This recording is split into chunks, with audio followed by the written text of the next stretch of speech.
Ibanez AW54CE promises solid wood warmth and stage-ready performance on a budget. Either we've reached affordable acoustic electric paradise, or we're looking at another case of pretty specs masking corner cuts. On paper, it flexes a solid mahogany top, dreadnought cutaway body, open-pore satin finish, fishman undersaddle pickup with an Ibanez preamp and onboard tuner, and a comfortable 43 nut. Sounds criminally generous, but here's the thing, specs don't tell you how it actually plays, records, or survives a gig. Here's what caught my attention and what didn't. I gig tested this guitar, recorded direct and mic'd, and lived with it for 3 weeks. I've put the direct link to check current pricing in the description, but before you click anything, let me show you what I discovered after 3 weeks of testing. What the AW54CE claims to do. Deliver warm, rich mahogany tone, be plug-and-play on stage, and offer comfortable playability without the premium price. The marketing highlights are solid top for better resonance and aging, built-in tuner and 2-band EQ for quick, reliable live use, comfortable neck and low action for new players, reliable tuning stability, and solid build for gigging. Sounds promising, right? Pretty bold claims for the price bracket, but here's where things get interesting. Reality check. They claim solid wood warmth. What you actually get is a solid top with laminated mahogany back and sides. Here's why that matters. The top is the main driver of tone, so you do get that warm, wood-forward mid-range, but don't expect the overtone complexity or blooming sustain of an all-solid build. In recordings, I heard a strong low-mid presence around 180-250 Hz and a politely rolled-off high-end. Strumming sounds woody and honest, not glossy or hyped. Fingerstyle is intimate but a bit dry. If you want shimmering sparkle, you'll be reaching for new strings or a touch of EQ. They claim stage-ready electronics. What you actually get is a very usable piezo system that still has that familiar quack if you push it.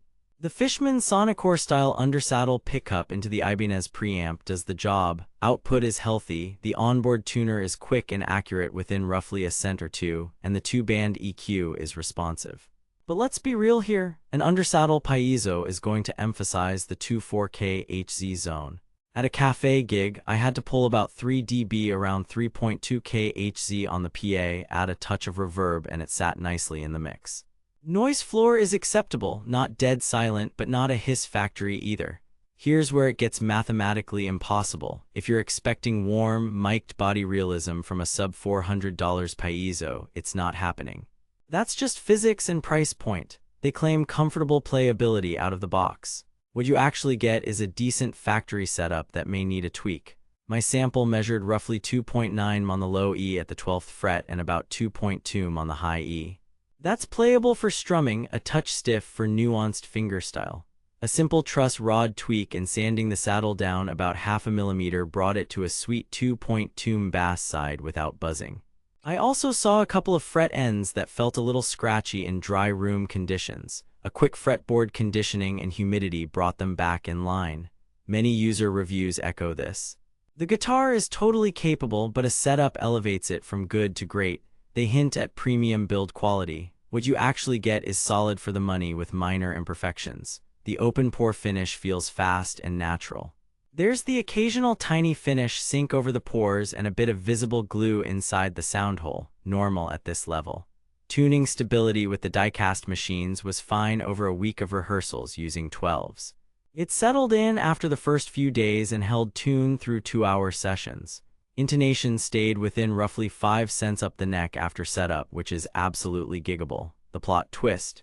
Value is real, but the magic is in realistic expectations. It wins on honest tone, comfortable neck, and reliable electronics for the price. It's not a boutique stunner, and that's okay. Now, the 3 things you need to know with a deeper dive. Sound quality. The AW54CE's solid mahogany top and dreadnought body deliver a warm, mid-forward voice. Think earthy strums that don't get ice-picky and finger-picking that sounds intimate, not glassy. Mic'd with a small diaphragm condenser at the 12th fret, I measured sustain around 7-8 seconds on an open G before it fell below the room noise floor.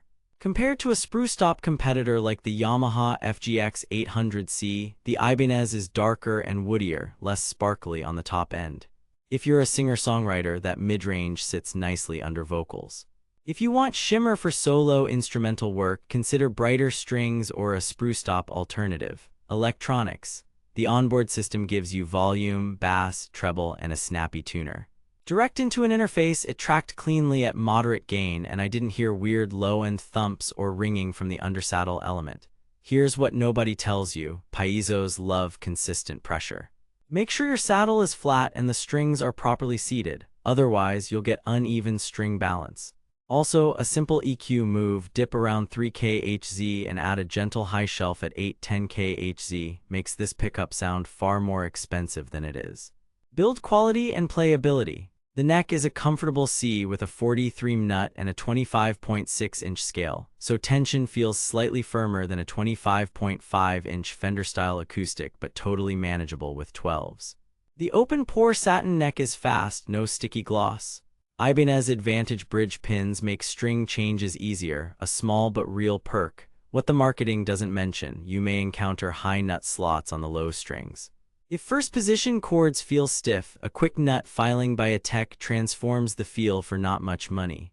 Also, keep it humidified. Those sharp fret ends people complain about are often a humidity problem more than a factory flaw. Comparisons and red flags. Versus the Fender CD60 SCE, the Ibanez is warmer and less bright. Versus the Alvarez AD60CE, the Alvarez electronics sound more natural but cost more. I didn't see dropshipping horror stories from reputable dealers, but do check that your seller includes a basic setup. Watch for listings that say all mahogany without clarifying solid top, back, and sides are laminated on this model, as they should be at this price. Verdict: recommended with smart expectations. If you want a warm, no-nonsense acoustic electric that's gig-ready after a quick setup, the Ibanez AW54CE punches above its price. Pros: solid top warmth, comfortable neck, usable electronics, open pore feel, strong value under the typical sub-$400 bracket. Cons: piezo quack without EQ, likely setup tweaks out of the box, laminate back and sides limit complexity. Buy with confidence if you're a beginner stepping into your first gigs, a singer-songwriter who needs a reliable workhorse, or a budget-conscious player who values warmth over sparkle. If you crave crystalline highs or all-solid resonance, save your money for a higher tier. Stay sharp, not shocked at checkout. Thanks for watching and hanging out with me. If this review saved you from wasting money or helped you find something actually worth buying, I've put the link to check current pricing and read more reviews in the description. And hey, if you do decide to buy through my link, it helps fund these investigations without costing you extra. Got questions about setup, string choices, or want me to compare this to the FGX 800C or the AD60CE? Drop a comment. Next up, I'm putting two budget piezo systems head to head so you don't get stuck in tech roulette. Keep your ears open and your wallet smarter.